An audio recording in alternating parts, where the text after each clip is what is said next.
नमस्कार मित्रांनो, तडीपारीच्या नोटिसीनंतर सन्माननीय डीसीपी अतुलकर यांनी पत्रकारांशी बोलताना सांगितले की मंगेश साबळे हा कायदा पाळत नाही आणि त्याला तडीपार केल्याशिवाय आम्ही राहणार नाही.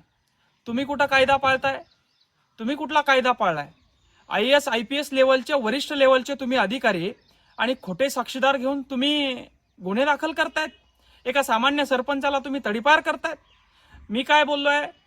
माझ्या केलेल्या आंदोलनाच्या जगजाहीर केलेल्या आंदोलनाच्या पार्श्वभूमीवर तुम्ही मला तडीपार करा, मात्र तुम्ही खोटे आरोप घेऊन खोटे गुन्हे खंडणीचे दाखल करून जर मला तडीपार करणार असेल तर मी देखील छत्रपती शिवाजी महाराजांचा मावळा हे विसरून चालणार नाही. आज समाजामध्ये कोण कायदा पाळतंय? तुम्ही वरिष्ठ अधिकारी असताना कायदा पाळत नाहीये. राजकीय लोकांची कठपुतली तुम्ही बनलात. अरे राजकीय लोकांचा सोडा, राजकीय लोकांच्या अधिकाऱ्यांचं तुम्ही ऐकतायत. OSD सारख्या अधिकाऱ्यांचं तुम्ही ऐकतायत. हे तुम्हाला शोभणारं नाहीये. तुम्ही IPS लेवलचे अधिकारी आहात आणि तुम्ही कायदा पाळणं हे सर्वोच्च तुमच्याकडनं अपेक्षित आहे. मात्र जर का तुम्ही चुकीचे गुन्हे दाखल करणार असाल तर कदापि आम्ही तुमचं ऐकून घेणार नाही. स्वतंत्र भारतात, स्वतंत्र देशात आम्ही राहतो. याच्यासाठी आमच्या पूर्वजांनी, याच्यासाठी आमच्या शहीदांनी रक्त सांडून हा देश स्वतंत्र केलेला नाही. तुमची दादागिरी या ठिकाणी चालणार नाही. हा मंगेश साबळे जर का चुकत असेल तर त्याला शिक्षा द्या, मात्र चुकीचे गुन्हे जर का दाखल करत असेल तर आम्ही शांत बसणार नाही. काय चुकलं होतं माझं?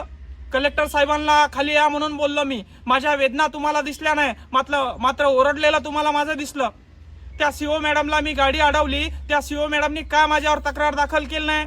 CO मॅडमवर तुम्ही प्रेशर आणलं, कारण त्या CO मॅडमला माहित होतं की मंगेश साबळे जे बोलतोय ते खरं आहे. म्हणून एका रात्रीत 120 चेकवर सह्या करून, फाईलीवर सह्या करून सगळ्यांचे प्रश्न त्या मॅडमनी माझ्या एका आवाजावर सोडवले.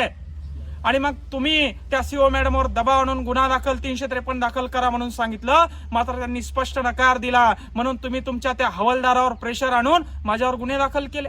मग सामान्यासाठी आवाज आम्ही उचलायचा नाही का? सामान्यासाठी मुळीच आम्ही आवाज उचलायचा नाही? शिक्षणासाठी, आरोग्यासाठी, आमच्या लेकरांसाठी, आज आरक्षणासाठी या समाज भांडतोय त्याच्यासाठी आवाज उचलणं गुन्हा आहे? आंदोलन करणं हा गुन्हा आहे? मग आंदोलन करणं हा गुन्हा असेल तर संसदेत कायदा तयार करा, कायदा पारित करा. सन्माननीय सुप्रीम कोर्टाने सांगितलंय की आंदोलन करणं हा गुन्हा नसून आंदोलन करणं हा नागरिकांचा अधिकार आहे आणि अधिकाराखालीच मी आंदोलन केलेत. आणि माझ्या आंदोलनाने कुठं दहशत निर्माण झाली आहे? कुठं मी कोणाला खंडणी मागितली आहे? एकतरी ठेकेदार, एकतरी अधिकार समोर आणून सांगा मी खंडणी मागितली आहे म्हणून.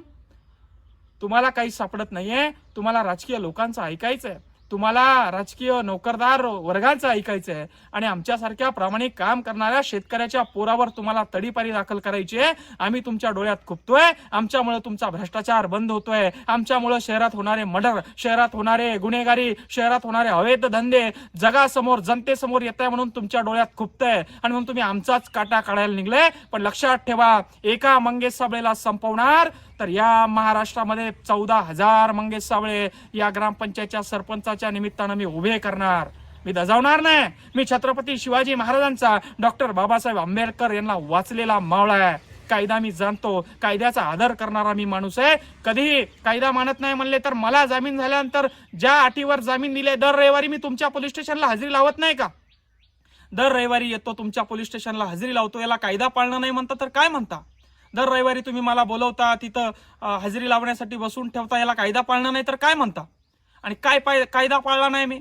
कायदा तुम्ही पाळत नाहीये. कायदा तुम्ही हातात घेतलाय आणि तो खाली पडू नये म्हणून आमच्यासारखे तरुण आता जागा होणार आहे. DCP अतुलकर सर यांना माझं सांगणं आहे, तुम्ही सूडबुद्धीनं कितीही कारवाई केली, तुम्ही मला काय काय बोलले, काय काय शिव्या दिल्या ते मी ऐकून घेतलं, कारण मी चुकलेलो होतो त्यावेळी मी आंदोलन केलेलं होतं. मात्र आता मी चुकलेलो नाहीये. खोटे साक्षीदार उभे करून तुम्ही जर का माझं मुंडकं मोडण्याचं काम करणार असेल तर माझी मान छाटली तरी सुद्धा मी मागं हटणार नाही. जय जवान, जय किसान.